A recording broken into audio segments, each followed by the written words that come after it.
And finally, I'll share some additional resources that you might want to check out on this topic. So today's webinar is titled, Avoid Stepping in It at Your PSA Grower Training. Don't you just love poop idioms? By avoid stepping in it, I mean minimize your chance of offending someone, or even better, to focus on the positive, maximize your chance of everyone feeling welcome. And I'd like to start off by saying that I'm a proud I don't know it all. I'm still learning how to improve my interactions with others, and that's where this webinar is coming from. It's an opportunity to share some observations and best practices that I've learned in my first year as a PSA Regional Extension Associate, as well as to learn from your experiences as well, so we can provide a welcoming learning environment at all of our PSA grower trainings. To begin, I want you to think about all the ways you identify yourself. For example, I identify as a heterosexual, white, non-physically disabled person. Those identities are associated with some amount of privilege here in the United States. But it's our marginalized identities we feel the most because they're associated with some sort of barrier. My marginalized identities include being overweight and being female. My identities, both privileged and marginalized, affect how I see the world. That doesn't mean that how I see things is necessarily right or the only way. Others have their own unique lens based on how they identify themselves. And we all have biases, meaning preference or prejudice toward one group over another. Bias can be conscious or unconscious, and may manifest in many ways, both subtle and obvious. The following recommendations come out of my experience at grower trainings, and they do not necessarily represent the experiences and beliefs of other trainers. But my goal in sharing them is to challenge everyone today to, number one, think about your identities and biases and how they might impact how you train. And number two, identify things you can do or stop doing to be more inclusive, to help all grower training participants feel welcome. To help everyone feel welcome at PSA grower trainings, it helps to know your audience, be sensitive to others' comfort level and perspectives, and be deliberate with word choice, stories, and examples used during the course. To be inclusive, as described in this definition, we will make an effort to include people who might otherwise be excluded or marginalized. Do you remember this slide from the Train the Trainer course you attended? Is there anything that you think needs to be added to this list? If so, please type it in the chat box. As we see on this slide, learning is impacted by the participants and the trainers. That includes capability, age, environment, attitude, and training methods. So in the notes for this slide, we read about capability, right? Abilities, knowledge, attitudes, and interactions between individuals within the group being trained, as well as interactions between participants and trainers, will impact learning. Age can also impact learning. Younger participants may be quicker to pick up new material, but older participants will have a depth of experience that they bring with them to the training. A key point is that each participant may have their own capabilities and strengths that can benefit the group as a whole, especially if interactions and peer learning are encouraged. Being physically comfortable in the training environment impacts the participant's ability to concentrate on the material. For example, if the room is exceptionally cold, growers will be thinking about how much longer they have to sit there, right? Instead of learning about produce safety. And finally, keeping the attitudes and interactions positive will help make the training a success. Some participants may be frustrated or unhappy, and these are challenges that trainers should anticipate. Training methods can help minimize negative impacts on the group and encourage positive interactions among growers. I see a comment there. I could not sit on a 5-gallon bucket for 8 hours. Yeah, I couldn't either. If you notice at the bottom of the photo, there's also a brown bottle. I think that might make it a little easier to sit on that bucket. Does anybody have anything else they'd like to add to this slide? The point is that learning is impacted by all these things, right? All the different ways that participants and the trainers interact. It also says, I see there's another comment that says no tables, right? It is not an ideal environment for a PSA grower training. I would see this more as maybe an evening refresher course, maybe an hour or two. It would definitely be hard to sit on buckets with no tables for an 8-hour course. Yeah, and Gretchen posted that in the chat, right? This was a 2-hour evening workshop at a farm. But again, it gets us thinking about what does it take for us to be comfortable, right? We're thinking about an 8-hour or longer grower training. We want folks to be comfortable so that they can focus on learning. Right, and somebody mentioned race and gender. Those could definitely play a role as well in helping folks feel comfortable in the environment.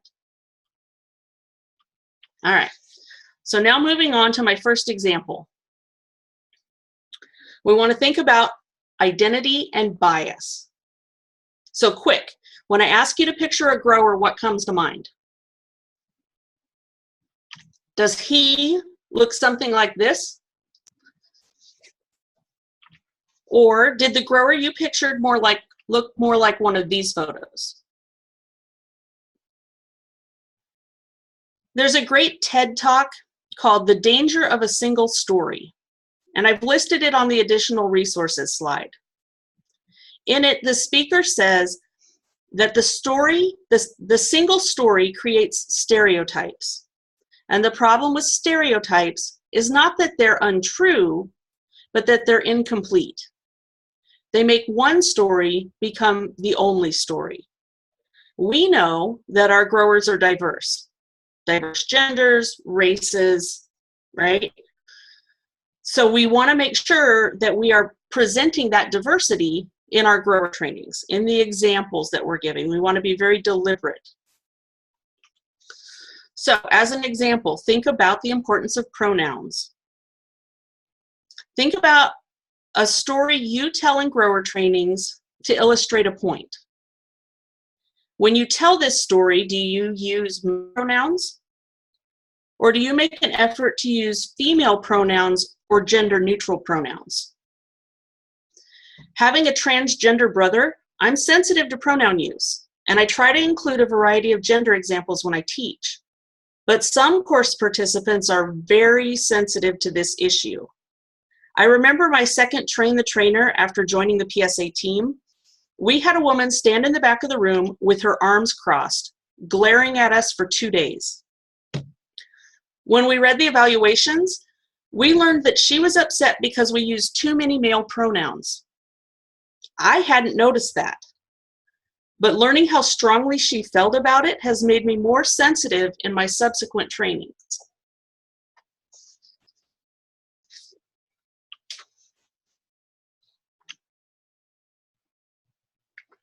I have another gender example. Slide 30 in Module 1 suggests comparing SOPs to a recipe. This bullet from the slide notes says, think of an SOP as a recipe card. It provides step-by-step instructions on how to complete a task that needs to be done for produce safety. It also includes where the supplies are located to complete the task and how often the task should be done. In my grower training, I may use the example that if I write enough detail into my cake recipe, including where to find the necessary equipment and ingredients, I should be able to hand that recipe to my teenage daughter and expect her to create the same cake. Would my meaning change for you if I said I handed the recipe to my teenage son? See, it's not just about using more feminine pronouns. Consider your gender biases when it comes to specific tasks. In trainings where I use this example, I now say that I hand the recipe to my son. However, I may decide against it when I'm teaching in a community that observes traditional gender roles. So again, knowing your audience can help you tailor your examples to meet their needs. One more example related to gender. In Module 2, we discussed the requirements for bathrooms and hand washing facilities. I heard from another trainer that during a training, a participant stood up and said something flippant about transgender bathroom requirements. For those of you that don't know, North Carolina remains the only state to pass, and now repeal, legislation restricting access to multi-user restrooms, locker rooms, and other sex-segregated facilities on the basis of a definition of sex or gender consistent with sex assigned at birth, or biological sex. In the 2017 legislative session, 16 other states considered similar legislation. Personally, I lean toward inclusivity, and I like the idea of single occupant restrooms that anybody can use. I also found this sign online that says, "Whatever, just wash your hands." A little food safety reminder there. My point here is, while the produce safety rule doesn't have requirements related to gendered bathrooms, this is an issue you might want to be aware of going into your grower training, so you know where your state is in the debate. And here are a couple resources you may find useful. Please share in the chat if you've ever witnessed a situation in a grower training that could have made someone feel unwelcome due to gender. I'll give you a couple minutes to add that. Have you ever seen someone get offended or maybe just feel uncomfortable due to a comment about gender? And while you do that, I'm going to move on to my next example, which is religion, another one that makes people often uncomfortable. So this is something else I've become sensitive to in grower trainings. This quote from the Washington Post says, "Christianity is by far the largest religion in the United States. More than 3/4 of Americans identify as Christians. A little more than half of us identify as Protestants, about 23% as Catholic, and about 2% as Mormon. And this map shows the religious groups with the greatest numbers of members per county. But what about the other 25% that don't identify as Christians? Or what about those who choose not to practice any religion? Have you ever stopped to consider the religious affiliations of your course participants? As an example, are you providing refreshments and meal options that everyone can enjoy? For example, many religions have a strong tradition of vegetarianism or avoid certain meats. Did you know that lacto-ovo-vegetarianism is officially promoted in the Seventh-day Adventist Church? I didn't, until my oldest daughter married a young man from that faith, but now I'm much more likely to offer vegetarian options during a meal.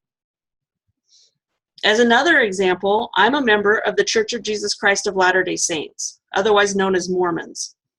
And I was at a training last year where the host was anti-disposable water bottle. And so they only supplied coffee.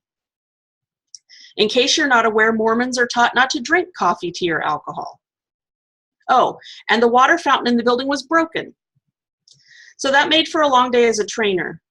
But more than that, it reminded me to be more considerate of all religions and their dietary requirements when organizing trainings. The idea of limiting waste by rejecting bottled water is not the issue.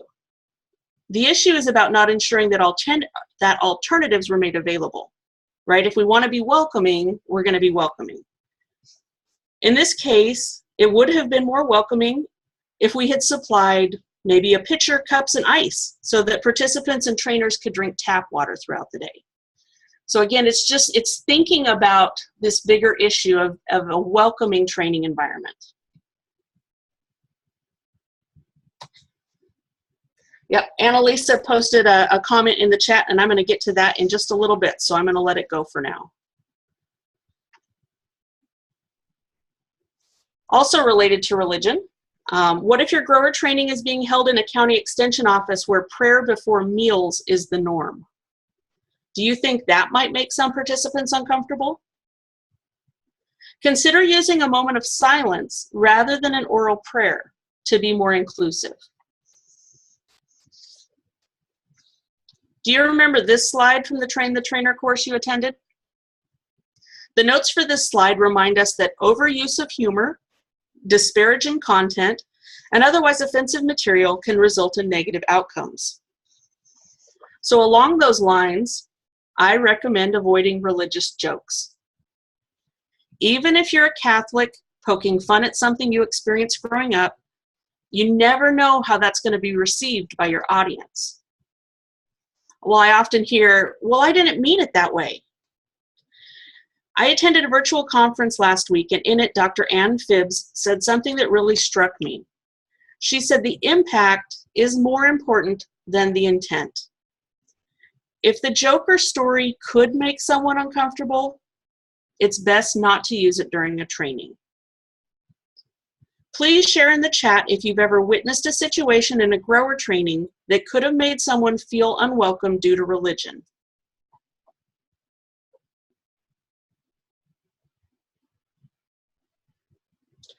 Oh, there's a good example in the chat about reciting the Pledge of Allegiance, right? That might make some folks feel uncomfortable. Keep adding those examples to the chat box. Okay, so gender and religion are just two identity categories that I've become more aware of in the last year. Going back to this slide, I'm sure you've experienced or can imagine ways that participants might be made to feel unwelcome by something you, your host, or another participant said or did, whether or not it was intended to offend.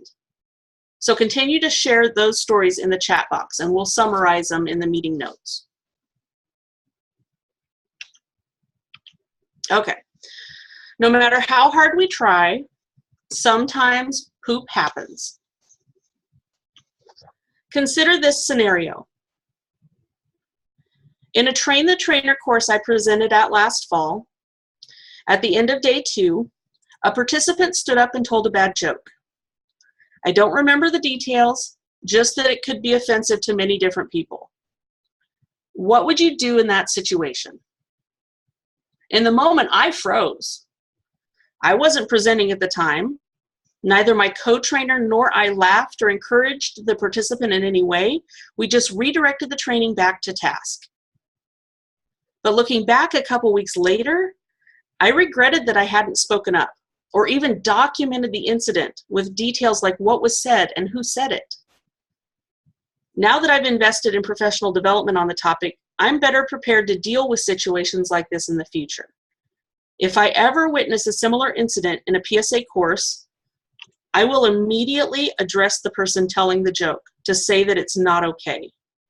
And I will document what was said and who said it. If it's a Train the Trainer course, I will also try to talk to them after the training to explain why that behavior is inappropriate at PSA courses. Ideally, that conversation will include a second trainer as an ally. I, as a female, recognize the value of having a male ally if the person I need to have this conversation with is male. Right? The conversation's still going to be uncomfortable, but I will likely feel more vulnerable here than my male colleague, someone with some privilege around gender. All right, another key takeaway I received from last week's Cultural Competency Virtual Conference, whoops, go back here, is that when we help someone whose behavior is inappropriate, when we help them understand a topic or issue using a different frame, we're giving them a gift. But just like the gifts we give people for weddings and birthdays, we have no control over what they do with that gift. And I think it's important to keep that in mind when we're trying to move on from these difficult situations. You might think it's better to just pull that person aside afterward and have a private conversation. Unfortunately, that sends the wrong message to the rest of the participants because all they see is your silence. They're not going to see you pull that person aside later. Now, it doesn't have to be a lengthy sermon, just a deliberate reaction so the offender knows that behavior is not welcome in your course. So what can we do to be an ally in these uncomfortable situations? I know it's difficult. I myself hate confrontation. But I also know that as a trainer, I have a responsibility to provide a welcoming, inclusive learning environment for all course participants. So here are some tips, and you've probably heard or seen these before, right? Number one, if you see or hear something, say something. Be willing to speak up. If you have an idea where a participant's bias is coming from, you can help shift it, right? I didn't realize how racist my parents were until I moved to North Carolina, right? But then understanding where they were coming from, I could help educate them. And in those cases, it's important to focus on behavior rather than identity, right? My parents aren't bad people. They just made some really bad comments. And so focus on that behavior rather than the identity of the person. And finally, prepare to teach as if diverse identities will be in your course. They will be there even if you don't see them. And I have a resource on that additional resources slide that'll speak to that point more. But in general, accessibility and inclusivity benefit all our course participants. It's not that we're going out of our way, right, to make our course accessible to one person. We want our courses to be accessible and inclusive for everyone, and that benefits everyone. Got some more comment in the chat box. This one says, I found it useful to have a private conversation and address the issue with the group at large. I don't think direct confrontation in front of the group is useful. All right, thanks for sharing that. All right, keep in mind that being an ally is an ongoing process that involves self-reflection, an openness to new ideas, a willingness to listen to and believe people's lived experiences, a commitment to ongoing education, and a willingness to take action and take risk. And again, this is from that virtual conference I attended last week. The point here is that we get better the more we practice. So we're all making improvements constantly. At least I know that I am. And I can certainly do better at being an ally. Oh, and there's another comment in the chat that reminds us that sometimes we might need a translator, right? That's a really good reminder. Thank you. All right, I know that was a lot of gloom and doom. I want to shift gears now. It's important to think about identities and bias, and that's the point of this webinar. But the other side, the other point of this webinar is to share some interactive teaching tools that can help us make our courses more fun and engaging and also inclusive. The PSA grower training curriculum itself is drama-free, right? It's based on the regulation. However, someone might be offended by the word poop or its many synonyms, and we use those a lot during the course. But what I want to talk about now is some of the activities that we as trainers might use that may offend or could possibly make a participant feel like a target. And so how we can still use those fun activities, but at the same time make sure that we're making everyone feel welcome. So first, imagine you're a beginning farmer in the room surrounded by professionals in quotes, right? Or any grower who knows there are regulators in the room. Do you think you would feel comfortable raising your hand or speaking up in discussions? I wouldn't. And yet discussions are a great way to get participants to engage with the content. So what's a trainer to do? Well, many universities have clickers. If you've never used them before, they're handheld like voting devices, and they're passed out to each course participant. And then throughout the PowerPoints, you pose multiple choice or true-false questions, and the participants get to respond anonymously, and then you can show it as a bar graph on the screen. So this allows you to check for understanding, as well as generate discussion around questions that have no single correct answer. PSA is working on a set of clicker questions to get you started, and that's going to be available on our trainer resources page later this fall. But what if you don't have access to clickers? There are cell phone apps that do the same thing. If your participants are cell phone savvy, or if you have a team member who is good at troubleshooting. But keep in mind that some growers do not embrace technology, so clickers and cell phone apps are not appropriate at all trainings. There are low-tech options as well. Consider posting questions on posters before breaks, and giving participants stickers to vote, or print cards for each participant to have a T for true and an F for false, and then have them hold up their answer in response to your questions throughout the course. I've done this in classes before. The idea, again, is just to make sure that everyone is comfortable participating in the discussion, that they don't feel that they're being targeted or watched. All right, next example. In Module 5.1, we have this graphic.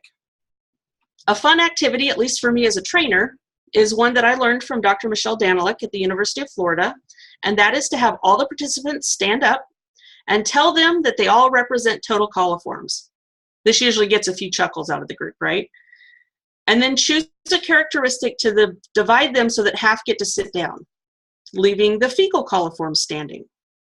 Choose another characteristic and allow half to sit down, leaving the generic E. coli standing, and finally, only the pathogenic E. coli standing. I used to invite women to sit down, leaving the men as the fecal coliforms. And again, that gets some chuckles from the group usually. But then I was reminded that not everyone identifies as simply male or female. So instead, you could use something like last name. But an even better suggestion would be to assign the groups randomly so that no one feels targeted. PSA is developing a set of E. coli cards with instructions for how you can use this activity to minimize the risk of offending anyone. And you'll be able to find this file on our trainer resources page later this week. Did anyone notice that this activity required participants to stand up? What if someone in your course was in a wheelchair or on crutches? You might simply have to skip or modify an activity at any given training depending on the participants. And this isn't a big deal. We just don't want anyone to feel excluded.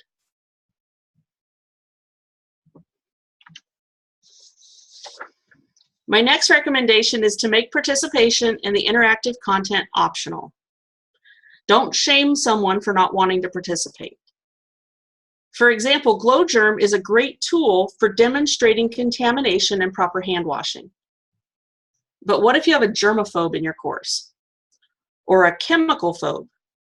Some people don't want to touch things that are going to make their skin glow, right? That's kind of creepy.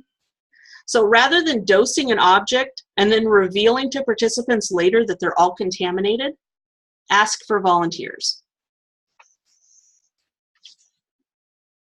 Do you remember this slide from the Train the Trainer course you attended? Have you used Jeopardy, bingo, or quiz games in your courses? If you have and have received feedback from course participants, please share it with us in the chat.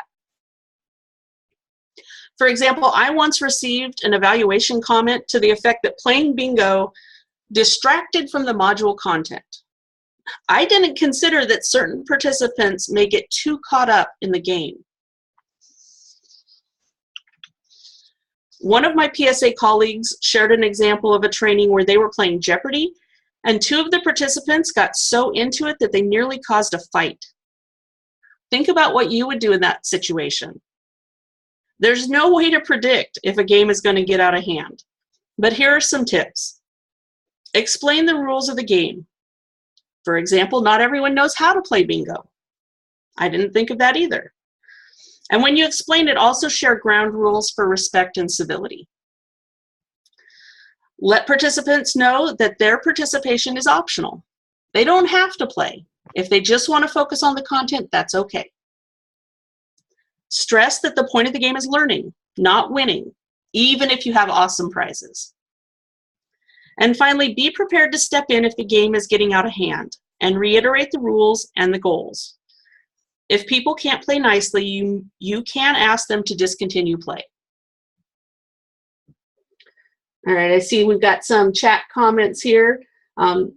This one says, I really puzzled a group of Mennonite farmers one day with bingo and not explaining the rules. That's a really good example.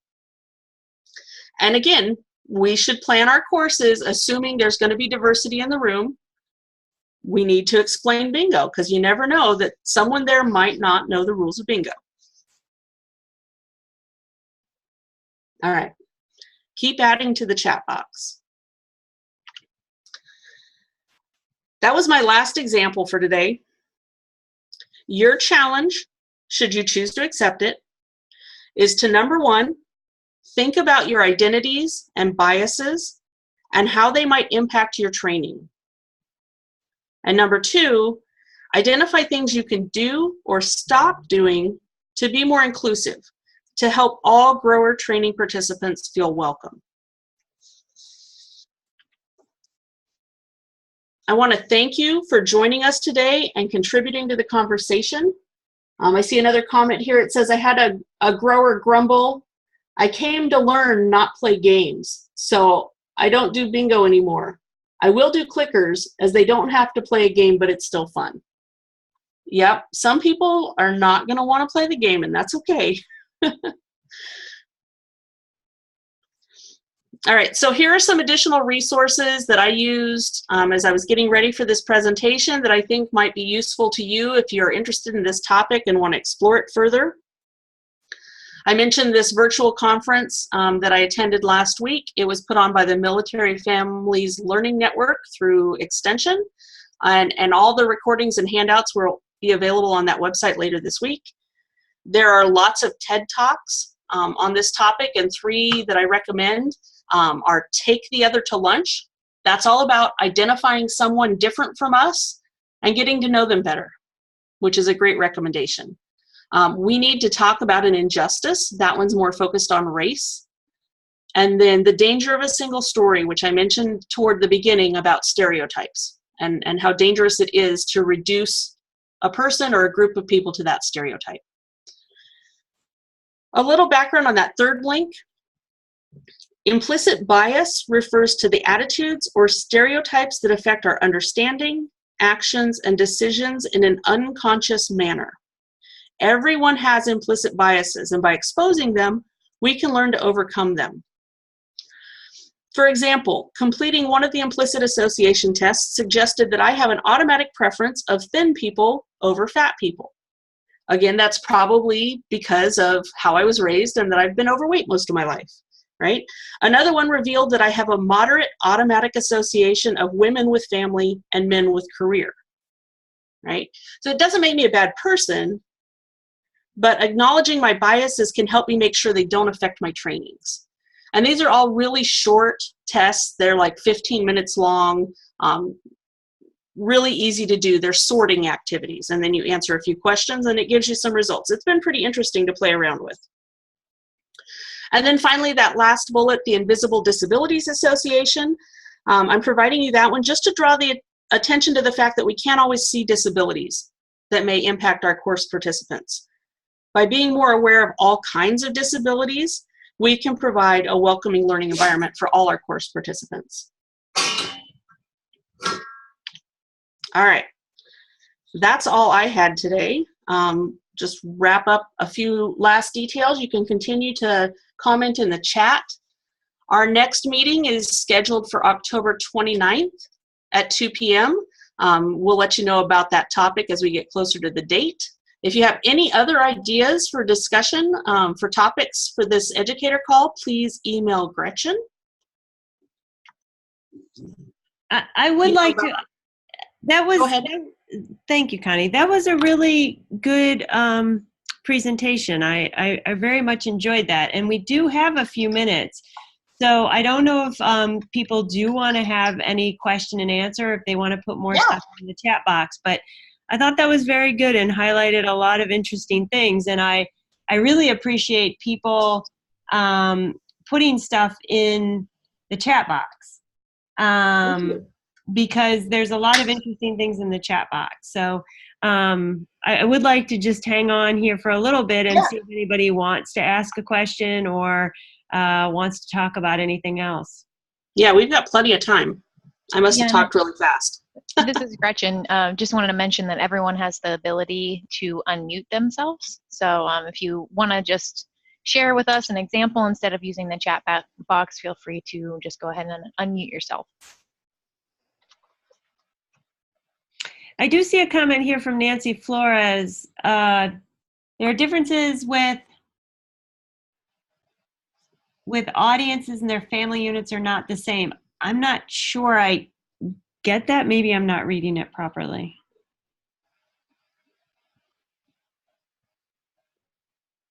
Nancy, if you're on and you want to unmute yourself, I would love that.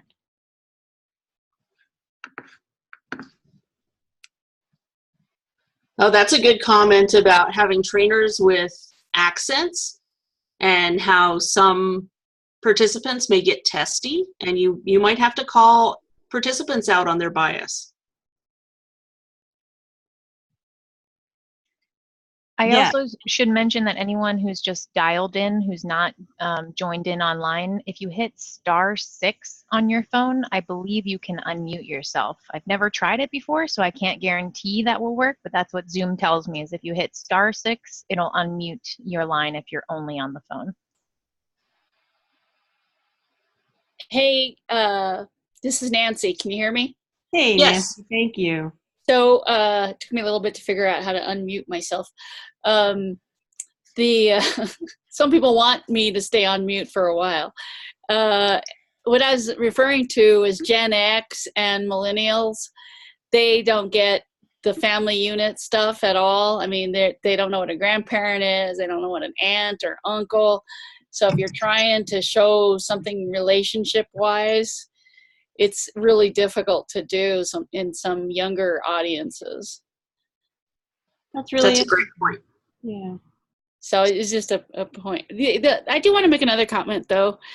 You know, I understand everything that's been told, but you could PC this to death. I mean, you may, Right. like the guy, the grower that grumbled about, I'm here to learn, not to play games. It's like you're going to have somebody like that in every group, no matter what. Right. And so I think it's good to have plan B or have an appropriate response to get their participation, because the grumpy guy is the one you want to kind of listen to and get them to engage, because he's just being vocal. He's saying the stuff that other people may not want to say. That's a good point. And that is something I'm still working on. I know we can't please everyone, but that's our challenge, right? And on the spot, trying to figure out where that person is coming from. If it's a bias, where's that bias coming from? And what can we do to help that person still get everything they need to out of the training without, derailing everybody else? I'm still working on that. Thank you for that. Again, I've only been at this for a year, so I still have a long way to go. There's some Dominique, good comments in the chat. I was just going to say, Dominique was talking about trying not to group people, such as everybody in the Gen X, but, and I think that is true. I think it's also true to recognize certain groups of people. I think that's part of it is, I have teenage children, and we talk about stereotypes and where stereotypes come from and how stereotypes are formed. And I think being aware of what we think stereotypes are and trying to learn from them where we can, but not use them as the guiding force for judging people is important. Yeah. Good point. Connie, somebody asked, go ahead. This is Michelle Smith. I can identify with that grumpy farmer, and I think the ultimate solution is to just constantly pay attention to your audience and be flexible and make adjustments as you go along. When I took PSA training, I appreciated kind of the exercises and things that were games thrown in. I think that they were, at least in the class I took, the perfect proportion. I recently spent an entire day taking training that I didn't have to, but it was information that I thought that I should know so I could do more for myself. And the games that they played all day long were just so frustrating, and I was resentful at the end of the day for having given up an entire day. Content probably could have been covered in 3 hours. The other point, be something, say something. I've been in situations where someone has done something incredibly inappropriate, and senior authorities, people in the room who were in charge, and I really honestly felt like they should have done something and they stayed quiet. So maybe it's different perspectives, but when someone stays quiet, I think that's license to continue the behavior. That's a really good point, and that's totally correct. And I didn't bring that up. I didn't want to harp on it, but it's true that if there's someone in the room that is in a position of authority or identity privilege, and they seem to, accept that behavior, that sends a really strong message, and it makes it really hard for other people to speak up. Like, I wouldn't feel comfortable speaking up in that situation if my boss was there and didn't say something, or, somebody higher up in the university or the extension system. I would feel like, well, why is it my place to say something? Maybe I'm wrong, or sticking my neck out there. And I'd be really uncomfortable with that. And that's hard. And so I think that's why it's important to have this dialogue. So the more people we can make aware of it, can help them reframe some of their own bias and make them think about why it's helpful to be an ally, even if they personally are not offended by that topic, that it could offend other people in the room, and to be willing to speak up. And it's hard. It's a challenge, and it's a continuum. But I totally get where you're coming from, saying it would be hard to speak up if the people in authority aren't speaking up.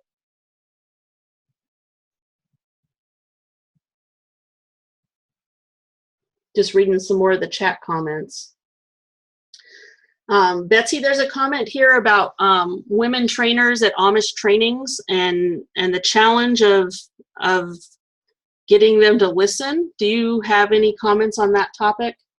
I have not found that community to be difficult related to me being a female.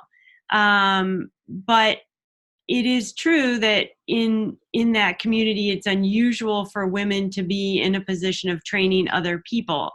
So I think if you have somebody that is trying to speak over you or keeps speaking over you, this happens more in faculty meetings than it does with the Amish community for me. I think you just have to try and wait for them to finish if they're going to finish.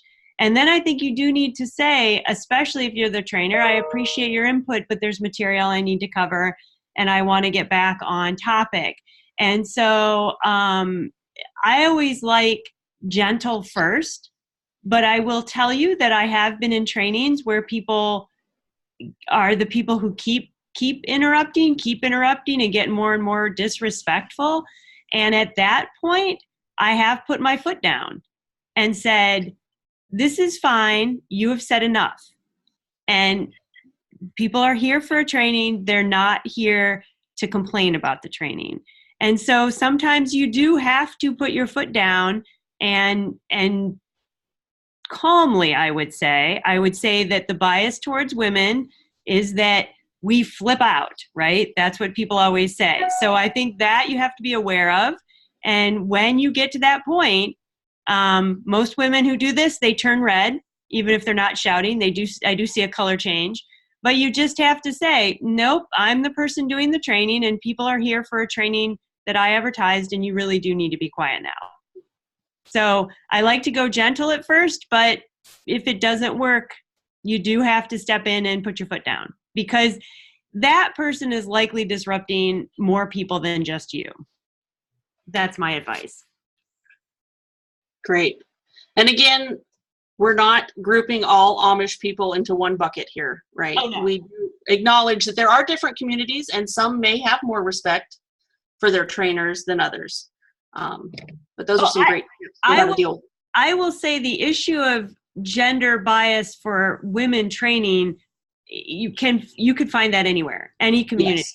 And it does not matter how educated the community is or how enlightened they are. There is definitely that part in our society.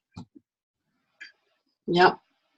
We got some great stuff going on in the chat. There's been some comments about eyesight and the need to have a big screen, a good projector, right? So that's one of those invisible disabilities Unless you see someone wearing glasses, you might not realize that they have a hard time seeing.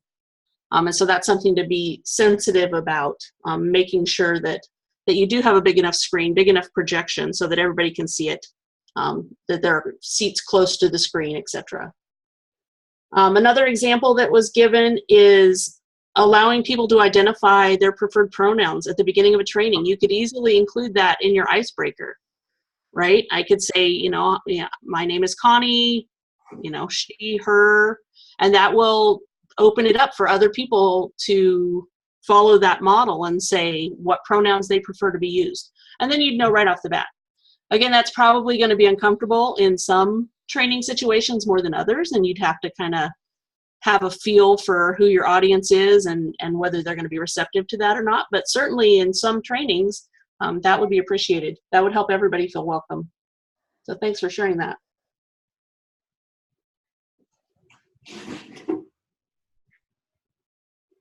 Just reading some more of the comments here.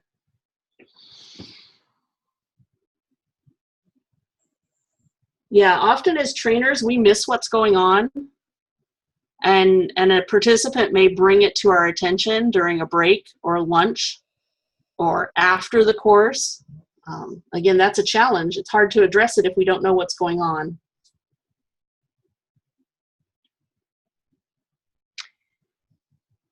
And another suggestion there, to be aware of veterans and their needs and sensitivities. And that's also very important to think about. Again, a lot of those are going to be invisible issues and we won't necessarily know about them. Go ahead. Oh, thank you. This is Don. I remember at a recent phone call for North Central Region, someone who had been at a conference talked in more depth about veterans and PTSD. And I just wondered if somebody wanted to add more about that for context. This is Kara. I'll just add that we have a board member who's a veteran who is narcoleptic because of a brain injury. And it means that when he's in trainings or workshops, he sometimes just falls asleep. And it took a long time before I realized it was due to this traumatic brain injury during service. And it has opened my, it opened me a little bit to when people fall asleep in a training, being a little bit more gentle with why they might be dozing. Instead of harassing Ted, quit falling asleep. I hope his name's not right, Ted. I mean, often that's what it takes, is for us to know someone personally. I have a transgender brother. I was not aware of those issues until I had a transgender brother. I also think we did a training recently with some veterans, and there was discussion about location of windows and locations of exits. And, they wanted to know where the exits were. They didn't like sitting in front of windows, with their back to the window. And I think it's just being open to people when they tell you, this is really making me uncomfortable. Is there a way to modify this room? Or is there a way to put me in a seat that makes me feel more comfortable? And I think, we've had to do this with other communities. But I think just being open to knowing, like Connie said, I think that's so important. A lot of these things you can't see. So, asking people, are there accommodations that you need? Is there something I can do? Because you won't know just by looking at people. Yeah, and be open. If someone's approaching you, they're probably uncomfortable that they have to come ask you. I am a chronic migraine sufferer, so windows bother me in trainings too. But I would be uncomfortable going up to the host and saying, hey, do you think we can, or can I move to such and such? So they're already coming to you from a place of vulnerability. You need to be welcoming and open to whatever you can do to help them out. Mm-hmm. And that's just something I think we need to keep in the back of our minds. There's another good comment in the chat about having a balanced trainer team. I've definitely seen that on evaluations, right? Some participants take to certain trainers and other participants take to other trainers. So if you have a good mix in the room, that can help diffuse some of those more colorful moments if you've got a variety of voices. It's a good suggestion. Okay, Connie, I just want to give you a heads up that we're about 5 minutes away from the hour.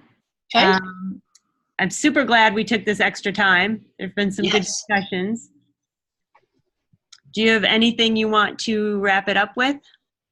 Nope, that was everything. Again, I just encourage you guys to keep sharing your stories. I am working on some material to add to our Train the Trainer course.